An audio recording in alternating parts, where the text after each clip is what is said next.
Mateo capítulo 27, capítulo 27.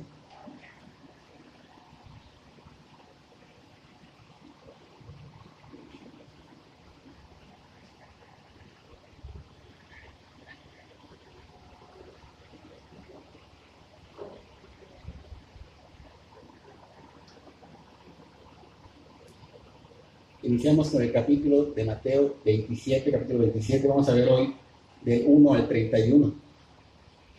Pero déjenme, así como están, déjenme orar primero para que el Espíritu Santo obre.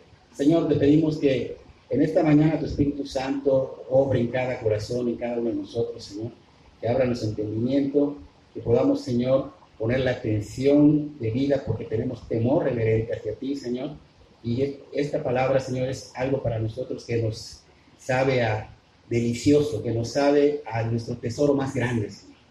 Ayúdanos, Señor, a poner la atención, ayúdanos a entender, Señor, qué es lo que quieres hablarnos hoy, cómo debemos caminar tras de ti, Señor, cómo debemos buscar de ti, Señor. Obra en cada corazón, obra también en las personas que están escuchando a través de las redes sociales, Señor. Sabemos que tu palabra es poderosa, Señor, y dice que no sale vacía, Señor. Ponemos en tus benditas manos esta predicación y que tú seas glorificado en ella. En el nombre de Cristo Jesús, amén y amén. Entonces, capítulo 27, versículo 1 al 31, vamos a dividirlo en dos partes. El tema de hoy se llama El Señor Jesús ante el juicio romano. El Señor Jesús ante el juicio romano. Vamos a iniciar con un breve resumen de lo que vimos la semana pasada para que podamos entenderlo. Recuerden que los líderes religiosos no eran tan espirituales como aparentaban, porque habían llevado al Señor a un concilio donde estaban poniendo o inventando cosas para acusarlo falsamente. ¿Se acuerdan, no? Hicieron un juicio por la madrugada que no debió haber sido, así que hicieron otro en la mañana porque habían quebrantado su propia ley. ¿Okay? Estamos viendo cuántas faltas estaban haciendo ellos. También contrataron a varias personas para que mintieran, para que pudieran tenderle la trampa al Señor Jesús, porque no encontraban falta alguna en él, y contrataron a muchas personas, otra regla, otra ley que estaban rompiendo ellos, y luego vemos que el Señor les dice que así como él estaba siendo juzgado, que algún día lo vendrían venir entre las nubes, a la diestra del Padre, con poder, y eso quiere decir que algún día va a venir él a traer juicio a esas personas que rechazaron el Evangelio, a esas personas que no quisieron nada con él, que lo tuvieron enfrente y aún así lo rechazaron. ¿Okay? Entonces vamos a continuar hoy. Perdón, también hablamos de Pedro, ¿se acuerdan? Pedro negó 3 veces al Señor, el Espíritu Santo le mostró y le hizo recordar lo que el Señor le había dicho, y pues Pedro lo único que pudo hacer es quebrantarse y llorar amargamente.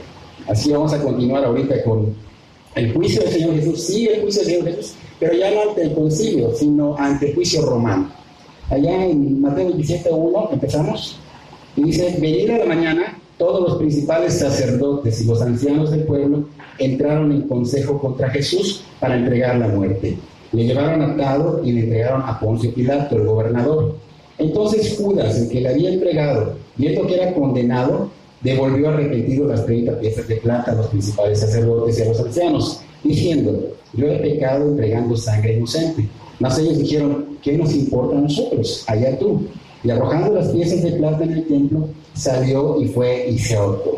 Los principales sacerdotes, tomando las piezas de plata, dijeron: no es lícito echarlas en el tesoro de las ofrendas, porque es precio de sangre. Y después de consultar, compraron con ellas el campo del alfarero para sepultura de los extranjeros, por lo cual aquel campo se llama hasta el día de hoy campo de sangre.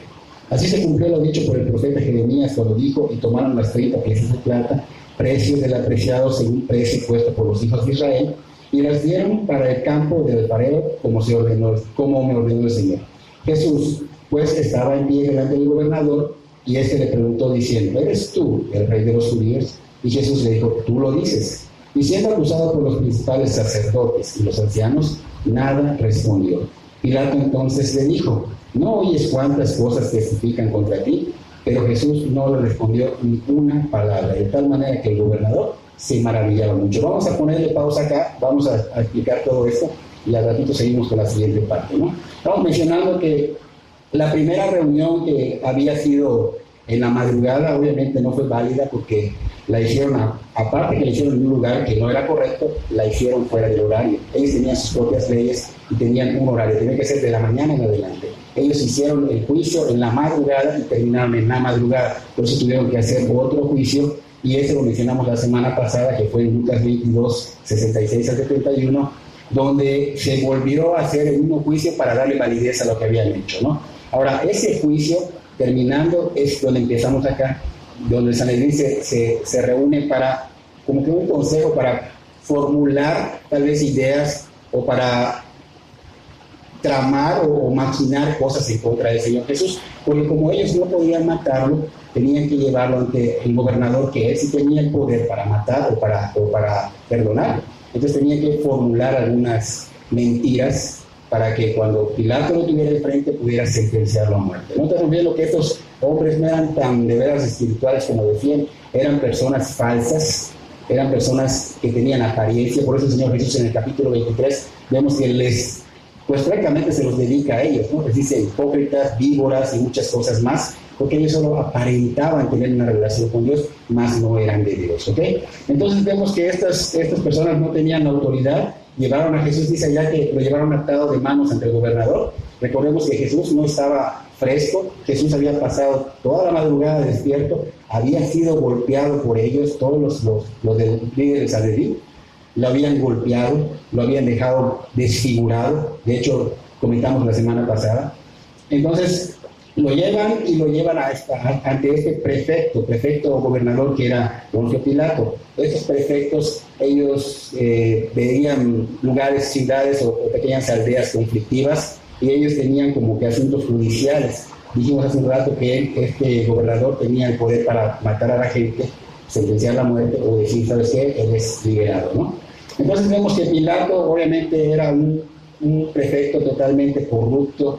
De hecho tiene su historial totalmente insolente, cruel, despiadado, y era conocido por asesinar cruel y despiadadamente. Entonces estos judíos, estos líderes religiosos, pues obviamente conocían su perfil, conocían su currículum, y pues por eso deciden llevárselo a ese gobernador de Judea, porque tenían la intención de que fuera sentenciado el Señor Jesús, que fuera quitado de una vez de sus caminos, porque obviamente ellos tenían envidia, que es lo que vamos a ver más al ratito. Vemos que estas personas estaban maquinando de alguna manera las pruebas para que cuando Pilato lo tuviera enfrente, pues Pilato lo sentenciara, porque Pilato no se iba a dejar llevar por una blasfemia, porque a Pilato no le interesaba el Dios de nosotros, no le interesaba el Dios de Israel. Entonces tenía que haber algo que sea peligroso para el Imperio Romano, como para que Pilato pudiera tomar cartas en el asunto. En el Evangelio de Lucas, capítulo 23, si quieres apuntar o quieres ir allá, nos dice realmente lo que estos líderes religiosos estaban maquinando y presentaron como pruebas a Poncio Pilato para que ejecutaran al Señor Jesús, ¿no? Lucas 23, 2.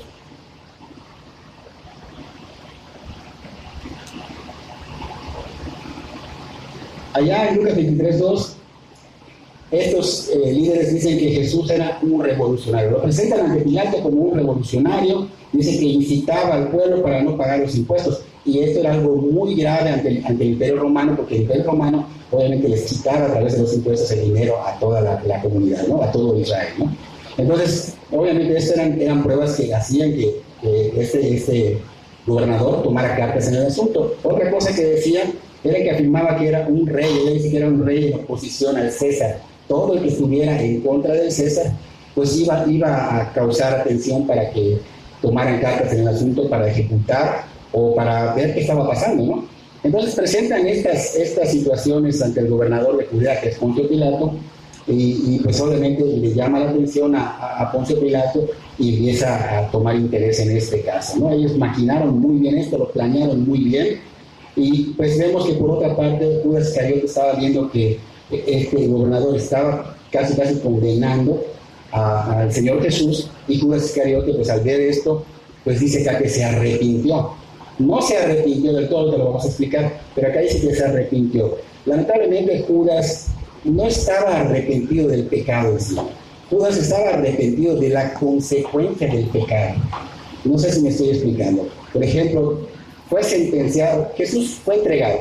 De alguna manera fue falsa toda la investigación que hicieron, de las pruebas que presentaron. Entonces, ese pecado de fue traicionado y entregado, no se estaba arrepintiendo de ese pecado. Él se estaba arrepintiendo de que Jesús ya era sentenciado a muerte, de lo que le iban a hacer.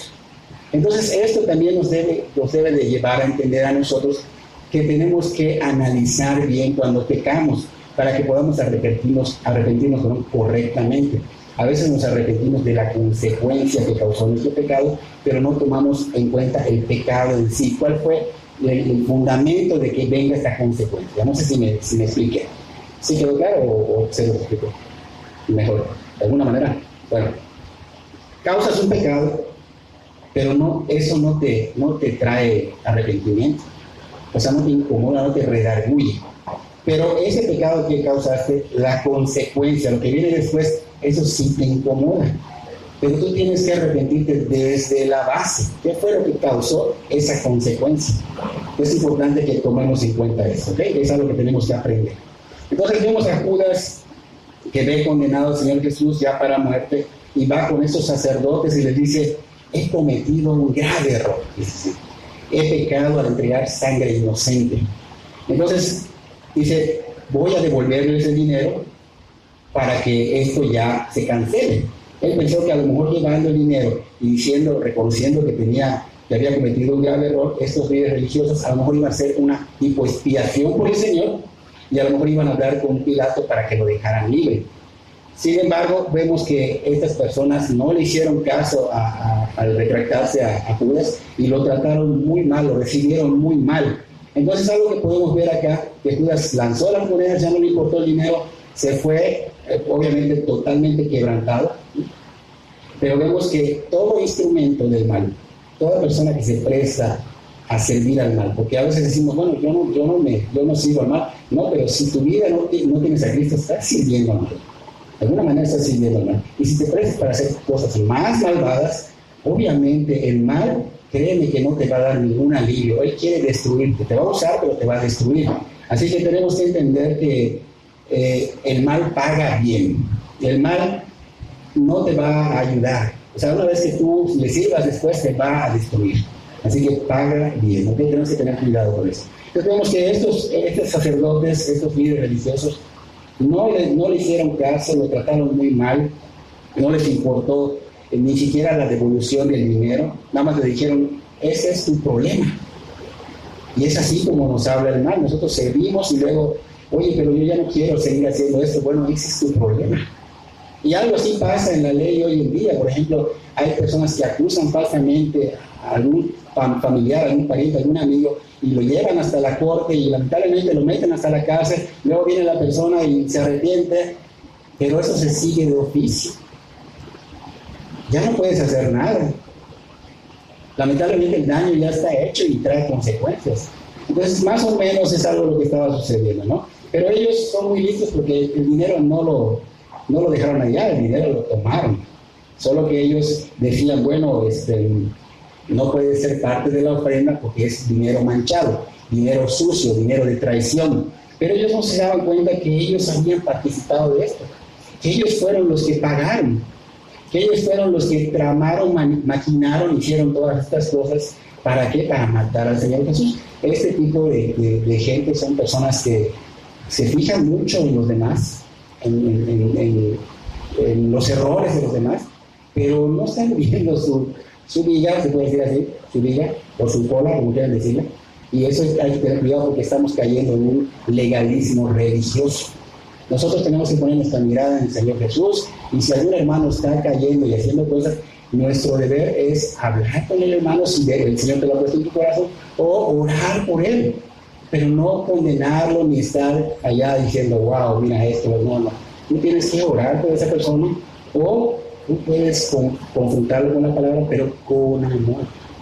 Porque a veces confrontamos, pensamos que es pelear con ellos. No, mira hermano, no está bien esto, te va a llevar a tal lugar, estamos dañando el cuerpo de Cristo. No lo sé, hay muchas maneras. Hay que pedirle dirección al Señor para que el Espíritu Santo nos muestre cómo debemos hacerlo, ¿okay? Y no fijarnos si nos fijamos, emitir un juicio justo. ¿Sabes qué? Yo no quiero que mi hermano o mi hermanita o quien sea se esté perdiendo. Y voy a decirle, pero no con la intención de condenarlo, sino con la intención de restaurarlo. ¿Okay? Entonces esas personas no se daban cuenta que ellos habían participado. Judas tenía un remordimiento, no un arrepentimiento. Había falta de arrepentimiento y obviamente esto lleva a la desesperación a Judas, y lo vemos en muchos casos hoy día. Lamentablemente mucha gente se desespera y busca la puerta falsa y se suicida. En este caso Judas se ahorcó, que fue un suicidio. Y esto nos muestra que se cumplió una profecía en el Evangelio de Juan. Decía en el capítulo 17 que estaba el hijo de perdición, que guardó a los demás, pero no pudo guardar al hijo de perdición. Entonces era cumpliéndose la profecía del hijo de perdición. Y también esto nos asegura que Judas sí recibió un castigo eterno, porque si no se hubiera suicidado, si se hubiera arrepentido genuinamente, no se hubiera ahorcado.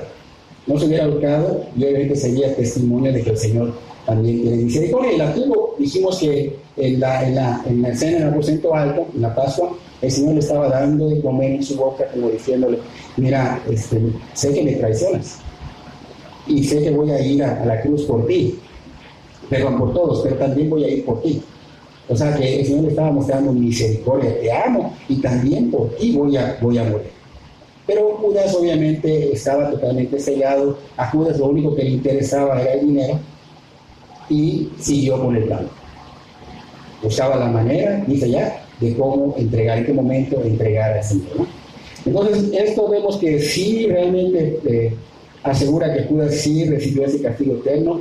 Vemos por otro lado a Poncio Pilato, que era una persona muy cruel y despiadada, pero al estar ante el Señor, esa persona cruel y despiadada no parecía el que describimos hace un rato. Él se veía como otra persona, no parecía Poncio Pilato. Entonces estamos viendo que le afectó la presencia del Señor Jesús de una manera profunda. Y eso pasa, cuando el Señor está cerca de veras de nosotros, nos afecta, nos cambia. Este hombre era cruel, lastimaba mucho a las personas, no les importaba y tenía odio contra los judíos. Pero esta persona, cuando tenía enfrente al Señor Jesús, se comportó de una manera diferente. Dice que quedaba maravillado con él. ¿Okay? Entonces vemos aquí un poquito de resumen de parte de Mateo, porque Mateo no explica la parte donde primero llega ante Pilato, Pilato lo manda con Herodes. Herodes era el subgobernador de Galilea. Esta parte no la tenemos acá en Mateo. Lo manda ya. Al llegar Jesús con Herodes, Herodes estaba emocionado porque había escuchado la fama del Señor Jesús y obviamente quería ver un milagro en él. Entonces estaba emocionado, pero recuerden que el Señor dice ya que lo ignoró totalmente, porque también recuerden que había decapitado a Juan el Bautista. ¿Se acuerdan? Había decapitado a Juan el Bautista y el Señor lo ignoró y sabía que era un hombre muy malo. De hecho, Herodes mató a su familia para que no ocupara su lugar. Era un hombre despiadado. Entonces el Señor lo ignoró totalmente, no respondió a sus preguntas, pero esta actitud le molestó y tanto él como sus soldados dice que lo maltrataron y que lo vistieron con una ropa de realeza y lo enviaron como burla con Poncio Pilato otra vez. Entonces aquí ya volvemos a Poncio Pilato, a Mateo, y obviamente Pilato ve que lo regresan, ve la insistencia de estos líderes religiosos de condenarlo, de matarlo, y ve la insistencia no solo de ellos, sino también de las multitudes. Eran muchísimos. Recuerden que estaban en la Pascua y mucha gente de todas las regiones llegaba a Jerusalén. ¿Okay? Entonces había mucha gente en ese momento y lo presentan de otra vez con las mismas acusaciones y lo presentan como el rey de los judíos. Entonces le hace la pregunta: ¿eres tú el rey de los judíos? Porque Pilato, pues al ver al Señor golpeado, al ver al Señor totalmente desfigurado, ensangrentado, pues él no veía majestuosidad en él. Él no veía a un hombre que también quisiera el poder, que quisiera liderar un grupo para que vaya en contra de Roma. Entonces él le pregunta: ¿eres tú el rey de los judíos? No veía eso y sintió que no tenía las malas intenciones de rebelarse contra el imperio romano, ¿no? Entonces, ¿qué estamos viendo acá? Que este Pilato estaba empezando a ver algo en el Señor Jesús. Veía que era un hombre sencillo, con bondad, algo inusual en personas que habían sido anteriormente llevadas para sentenciar, que buscaban la manera de defenderse, que buscaban la manera hasta de mentir para que no sean condenados. Veía la desesperación. Este hombre no tenía ni la más mínima intención de salvar su vida. Su respuesta le dice, tú lo dices. Y esa respuesta no tiene intención de defensa, no tiene intención de salvar su vida. De hecho, esa misma frase se la dice anteriormente a los fariseos estos en el capítulo 26, versículo 64, cuando le dijeron, eres tú rey de los judíos. Él también le dice, pues tú lo estás diciendo, ¿no?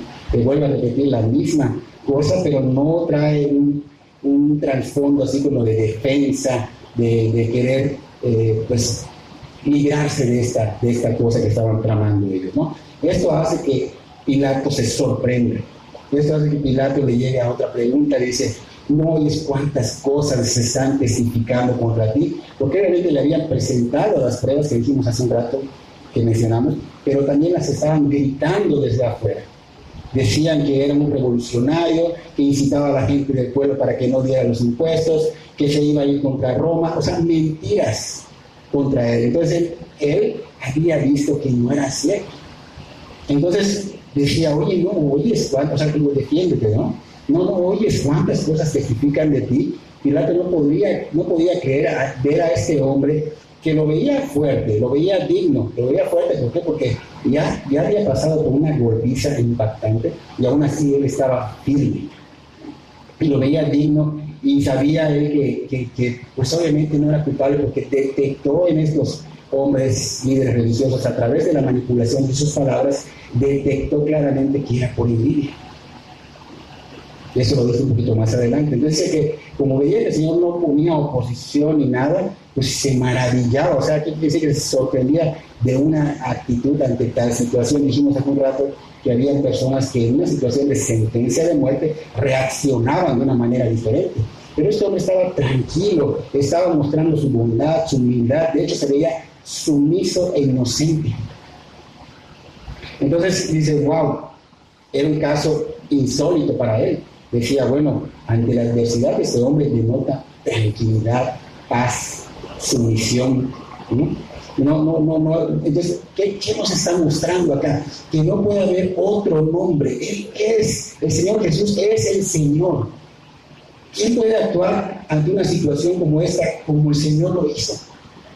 Ahí estaba mostrándole a Pilato que Él era Dios, ¿sí? Pero Pilato, pues obviamente no creía, ¿no? El Señor callaba, no se defendía, y esto nos lleva a que a veces nosotros debemos de permanecer en silencio cuando hay situaciones como esa. No siempre, pero sí hay momentos en que nosotros debemos callar y dejar que Dios nos defienda. Esto nos lleva a que, si se presenta alguna adversidad, cuidado de no hablar y despotricar, cuidado de no ponerte al igual con la persona, sino calla, déjalo en manos de Dios. Él va a defenderlo, ¿ok? Vamos a leer nuestra segunda parte del texto, capítulo 27, versículo 15 en adelante.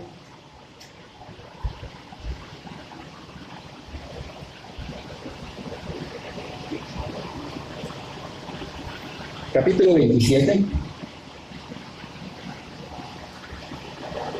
versículo 15 en adelante. Dice, ahora bien, en el día de la fiesta se acostumbraba que el gobernador soltara al pueblo un preso, el que ellos quisiesen, y tenían entonces a un preso famoso llamado Barrabás.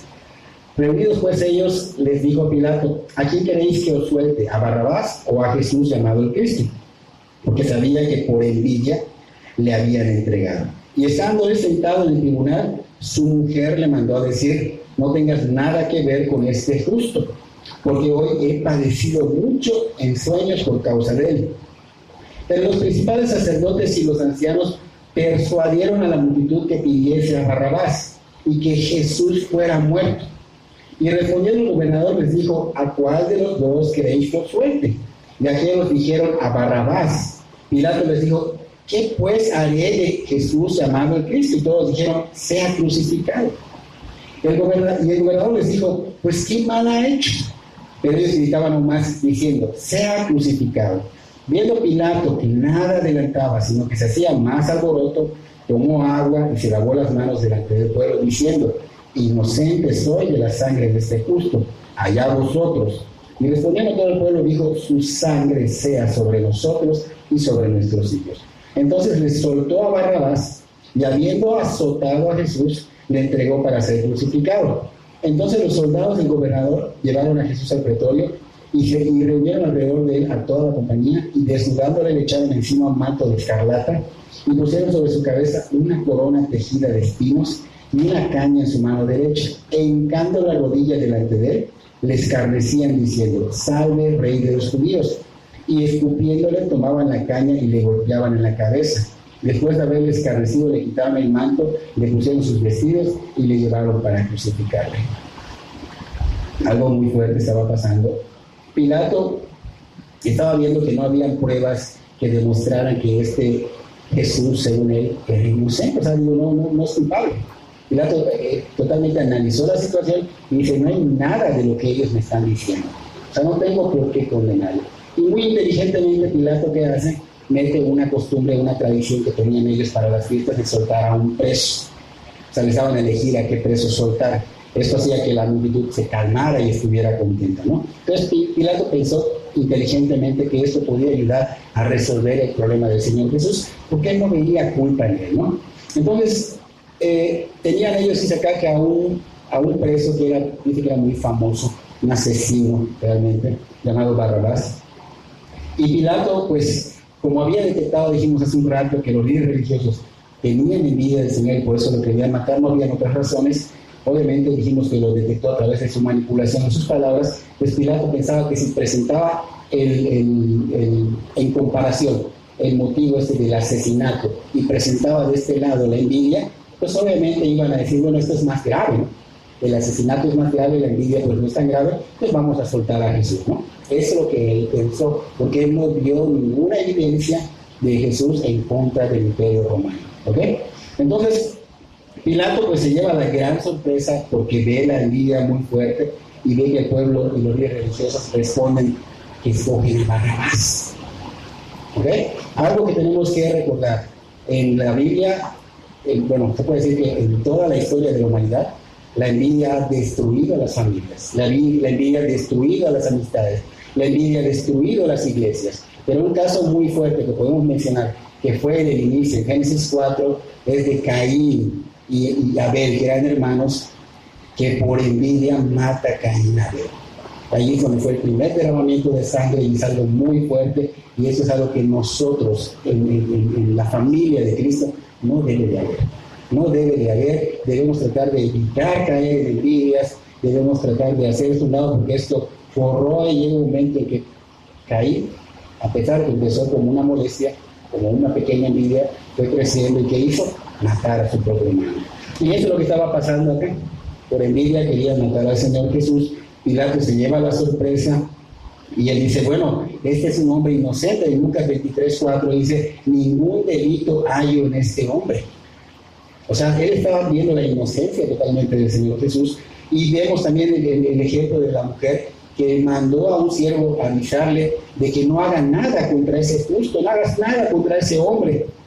¿Por qué? Porque he tenido sueños, estaba yo atormentada. Ella dice: he padecido mucho en sueños por causa de él. Ella se atormentó porque vio una revelación divina.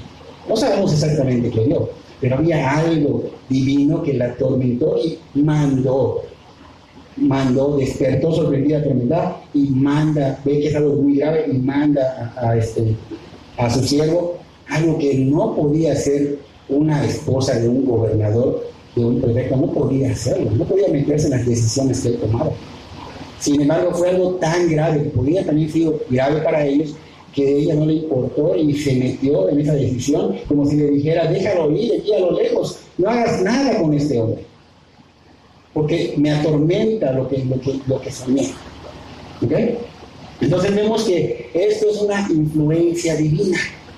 Esto es algo que Dios le advirtió a este Pilato, pero lamentablemente Pilato trágicamente rechazó esto. Entonces vemos que el Señor a la humanidad les da un mensaje de misericordia. Lamentablemente, constantemente estamos cayendo en rechazarlo.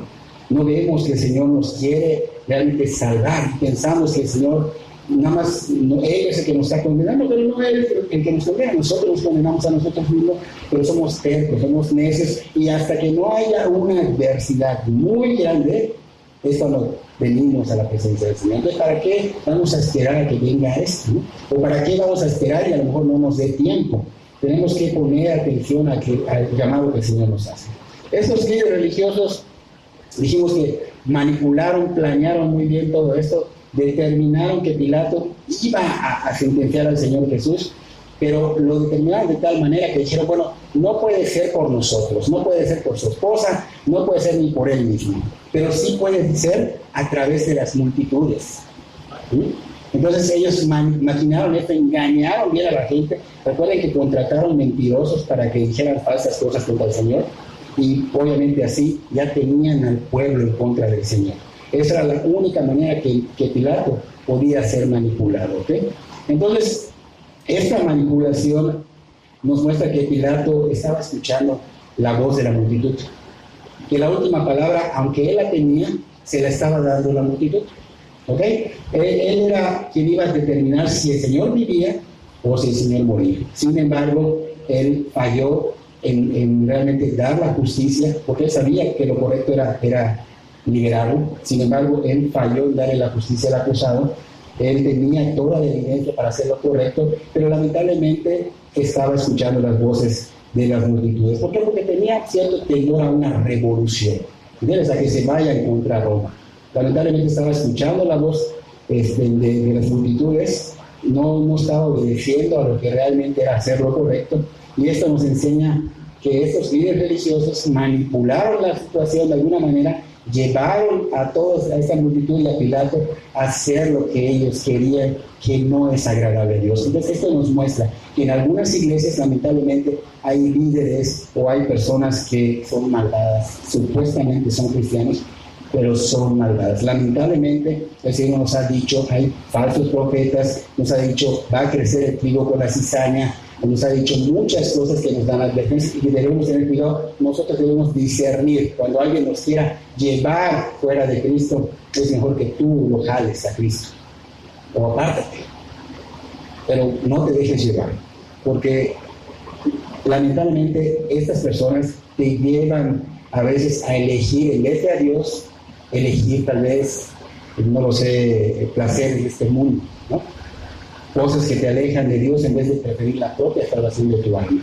Entonces, cuando las multitudes gritaron a Barrabás, Pilato, que se lleva la gran sorpresa de su vida, porque descubre que esa multitud, wow, era peor que él. ¿Y por qué digo que era peor que él? Porque Pilato, cuando trataba estos casos, trataba con personas que sí eran malos, personas que sí eran asesinos, personas que pues obviamente iban a tener que ser ejecutadas por lo que estaban haciendo, pero nunca con un hombre inocente, que no tenía nada que ver.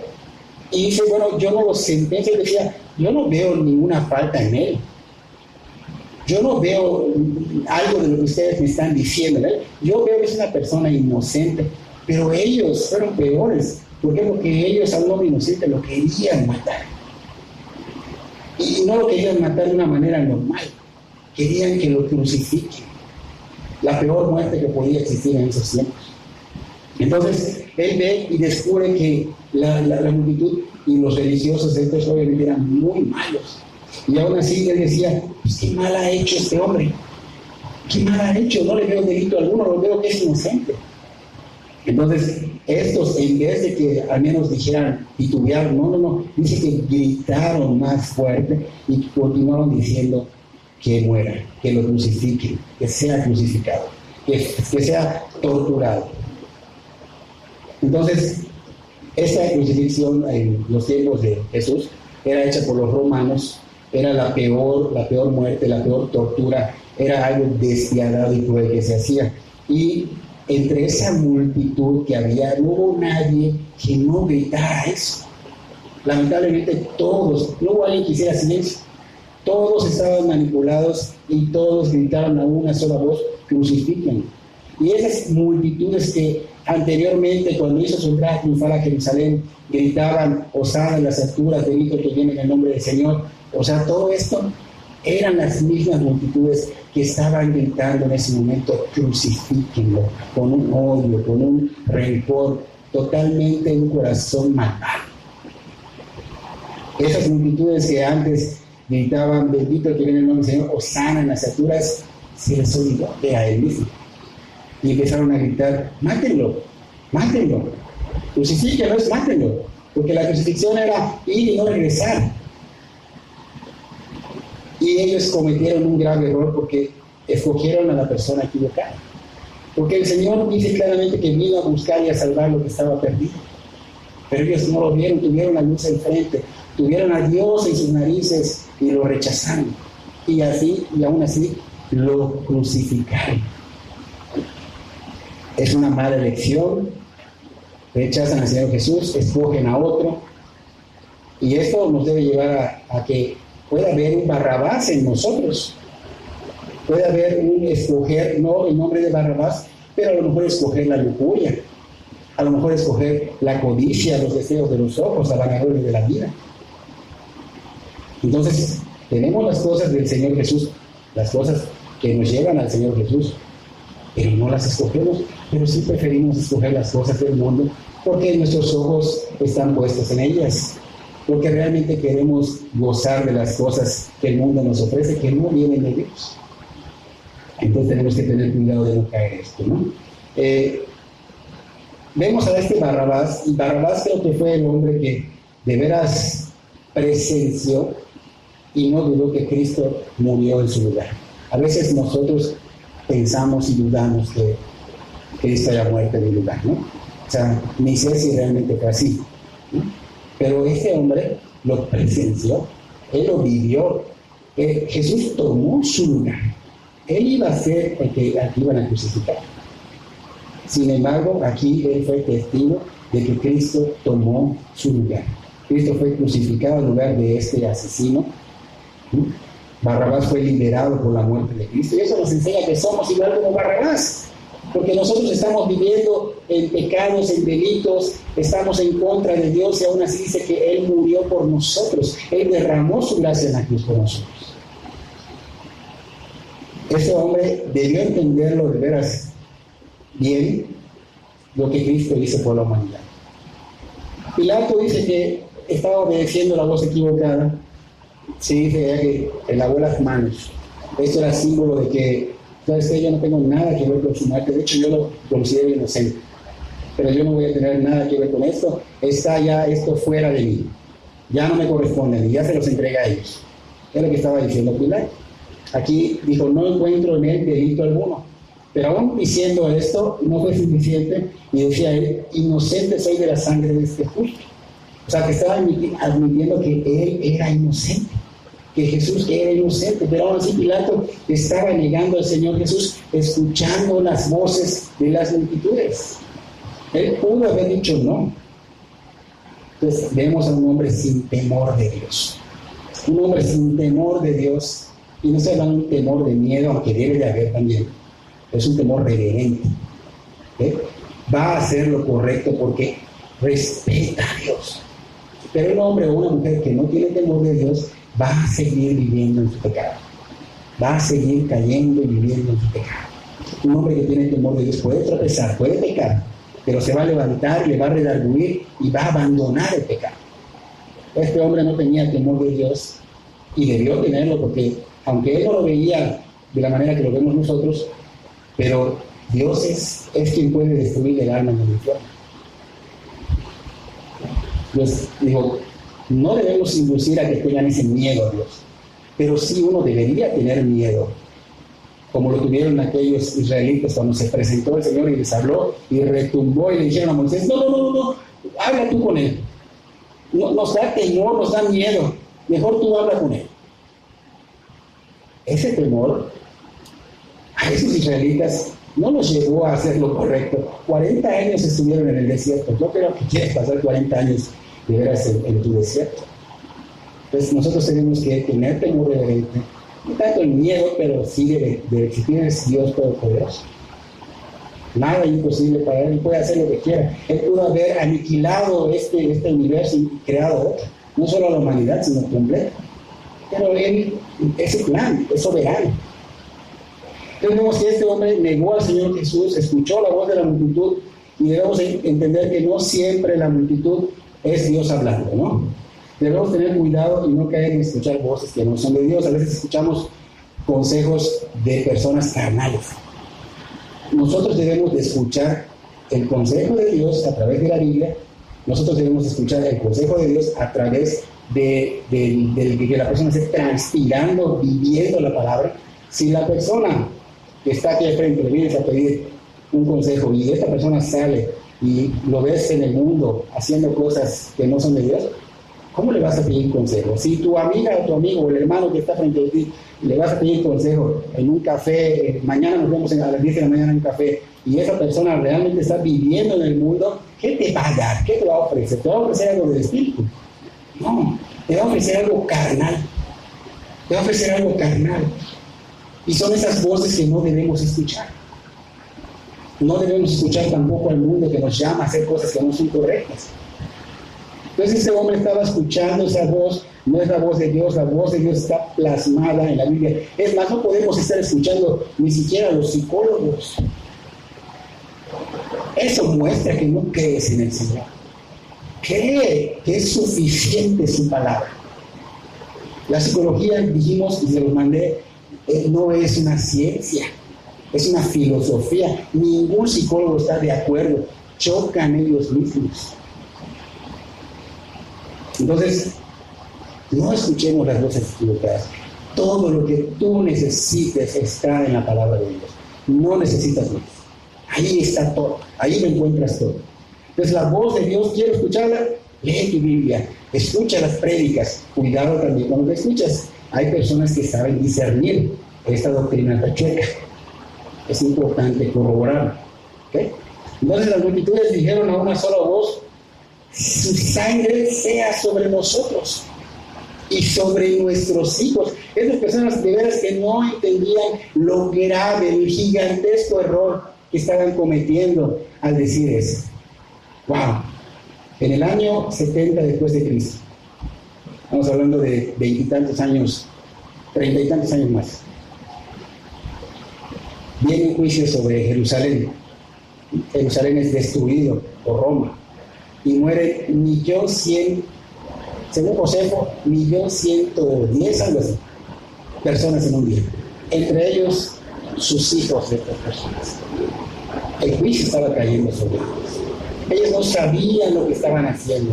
Ellos nada más dijeron que su sangre sea sobre nosotros. Ni siquiera conocían lo maravilloso y hermoso que la sangre de Cristo sea derramada sobre ti. Solo hablaron por hablar. Juicio sobre ellos, 1.110.000 personas. Los colgaron con palos, los prendieron. Fue fuerte. Antes de que lograran entrar a Roma, hasta se comían entre ellos. Canibalismo. Es el juicio. Ellos rechazaron la luz. Rechazaron al Señor. Estaba frente a ellos y los despreciaron. Entonces, dice acá que Pilato dio la orden de flagelarlo, o sea, de darle con látigos, ¿no? Lo hacían con un látigo con tiras de cuero, incrustados metales y huesos. Y eran 39 latigazos, 39 azotes. Entonces, esta flagelación tenía una finalidad: debilitar a la persona hasta casi colapsar y morir. Y después venía la crucifixión. El Señor Jesús recibe la flagelación. Dice que algunas personas durante la flagelación confesaban sus crímenes para que se detuviera y se detenía. Vamos, ya llevan 10, 15 y ya confesaban y se detenía. El Señor no tuvo que confesar porque Él era inocente. El Señor cayó y siguió recibiendo eso por el pecador. Él recibió los 39. Impactaba esto tan fuerte en la espalda del Señor. Recuerden que tuvo una hematidosis, hablamos de Getsemaní, y la hematidosis debilitó la piel y los huesos arrancaban las partes de la piel, rasgando los músculos, los tejidos. y la sangre estaba chorreando y el Señor estaba muy débil, no había comido, no tenía agua, había pasado malas noches, no había dormido. Él estaba en una situación muy, muy mal, muy mal. Muchos dice allá que no sobrevivían. La historia dice que cuando hacían estas cosas no sobrevivían, no llegaban a la crucifixión, morían durante la flagelación. Entonces, pusieron guardias alrededor de él, no porque si él se fuera a escapar, sino porque al verlo así había gente que quería meterse a ayudarlo. Como la Madre Jesús estaba presente y muchas personas más que estaban allá, como que pusieron como una malla de soldados para que no se metieran a ayudarlo, ¿no? Y decían, después de esos 39 azotes, se pusieron a humillarlo. Salve al rey de los judíos. Se burlaban de él, lo desnudaron antes de tiempo, porque se desnudaba cuando ya lo iban a hacer cargar en madera, ¿okay? Entonces lo desnudaron antes de tiempo, lo humillaron. Decían que pusieron ese dice manto de escarlata, porque los reyes utilizaban como unas cosas de escarlata, ¿no? Y le pusieron una corona de espinos. Esos espinos eran espinos grandes, allá son espinos grandes, duros y filosos. Le pusieron una corona porque decían que los reyes usaban coronas, pero esta corona era de tortura. Y se la incrustaban y penetraba la piel y hasta topar con el hueso y chorreaba la sangre. Le hicieron agarrar una caña, dice allá, ¿no? Porque los reyes pues simbolizaban tener su cetro de poder, ¿no? Y esa misma caña se la quitaron y con eso le estaban golpeando la cabeza. Con eso le estaban dando y burlándose de él. Dice que lo escupían con flemas, lo escupían. Dice que le arrancaron la barba. Dice que le dieron puñetazos con las manos cerradas. Él pudo haberse defendido. Él pudo pedir, Señor, mándame una legión, 20 legiones, lo que quieras, para defenderme. Y no lo hizo por ti, por mí. No lo hizo por la humanidad. Y lamentablemente somos muy malagradecidos. Se mantuvo en el lugar de los pecadores, soportó todo esto y más para salvarnos, ¿ok? Entonces es posible que nosotros a lo mejor no estamos viviendo de alguna manera correcta como vivían estas multitudes, ¿no? Que se burlaron del Señor. A lo mejor nuestra forma de conducir nuestra vida hace que sea burla para Dios. Tenemos que analizarnos a través de las Escrituras para no caer en esa burla, porque a veces damos una falsa adoración, una adoración fingida. Conocemos de las Escrituras, alabamos, pero no lo hacemos con reverencia, no queremos vivirlo, oramos de alguna manera, no con reverencia y respeto al Señor, sino quiero que me escuche el hermano, que vea que yo, wow, qué bonito hablas, ¿no? Eso es dirigirte al altar, humillarte ante Dios. Humildemente el Señor nos enseñó. Entonces podemos estar cayendo en burlarnos de Dios. Y esto no es bueno para nosotros. Hay que analizarnos todos, ¿eh? No crean que hay tal, no todos. Todos, hasta yo lo tengo que analizar. Si no estoy cayendo en burlarme de Dios. Nuestras oraciones deben de ser siempre con reverencia, con ruego, con súplica. Debemos de analizar, ¿a quién le voy a hablar? Le estoy hablando a cualquier persona. Si hasta cuando le vas a hablar al presidente municipal de aquí, de Cuadras, no es el creador del universo. O sea, ten respeto y aprende a orar. El Señor claramente dijo, Señor, no se haga mi voluntad sino la tuya. No le ordenes a Dios, no le dobles la mano a Dios. Con respeto, Señor, temor reverente será. Reconozco que soy nada, soy polvo cósmico, soy trapo de inmundicia. Y toda la reverencia para ti, toda la atención para ti, Señor. Eres digno de tu atención, ¿o no? Eres digno de tu alabanza, ¿no? Eres digno de realmente darle todo lo que eres a Él. Y no estoy hablando de economía, estoy hablando de tu ser, rendirlo a su señorío. Entonces, Estos romanos hacían esto, por ejemplo, no cargaban la cruz porque pesaba 136 kilos, pero sí le hacían cargar el travesaño que pesaba entre 34 y 56 kilos y se lo amarraban a las manos y lo llevaban por el camino más largo, porque así hacía que las personas tengan pánico, tengan temor de irse en contra de Roma. Tan cruel eran. Y era dirigido por un centurión, por un caballo, y había ya un portavoz que le gritaba, le llaman heraldo, le gritaba pues lo que había cometido, el daño que había cometido. Así era la costumbre. Entonces, en el momento de que a él, allá es donde lo desnudaban, pero a él ya lo habían desnudado antes, que le amarraron las manos al travesaño y empezó él a caminar hacia esa cruz para ir a morir con nosotros. Allá es donde, hermanos, el Señor tenía esa escena en su mente, cuando dijo en Lucas, en Marcos y en Mateo: el que quiera venir en pos de mí, niéguese a sí mismo, cargue su cruz cada día y sígame. Él no estaba diciendo que la cruz es una ceremonia religiosa. Él no estaba diciendo que la cruz se trata de tradiciones o sentimientos espirituales. Él estaba diciendo la forma más cruel de ejecutar en ese tiempo era esta.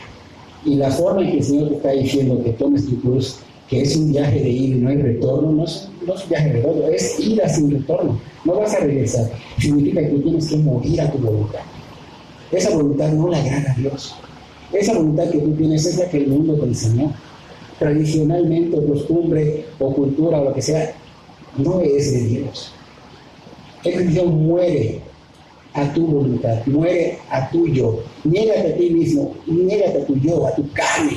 Es morir otra vez, te lo está diciendo casi 2 veces. Niégate, muere, carga tu cruz cada día, es lo mismo. Muere, vas a morir a tu carne, a lo que a ti te gusta, que a Él no le agrada. Entonces, debemos seguir sus pisadas, debemos vivir el sistema de Dios, debemos tener la mente de Cristo, que es el sistema de Dios. Y esto es algo divino y santo, porque Dios es santo. Tú tienes que vivir en santidad, tienes que buscar la santidad. Si no te predican la santidad, wow, no solo es reconozco que eres mi Señor, o Señor, ya me salvaste, ya no, tienes que vivir en santidad, porque Dios es santo y Él es digno de toda nuestra rendición. Él es digno de toda nuestra atención.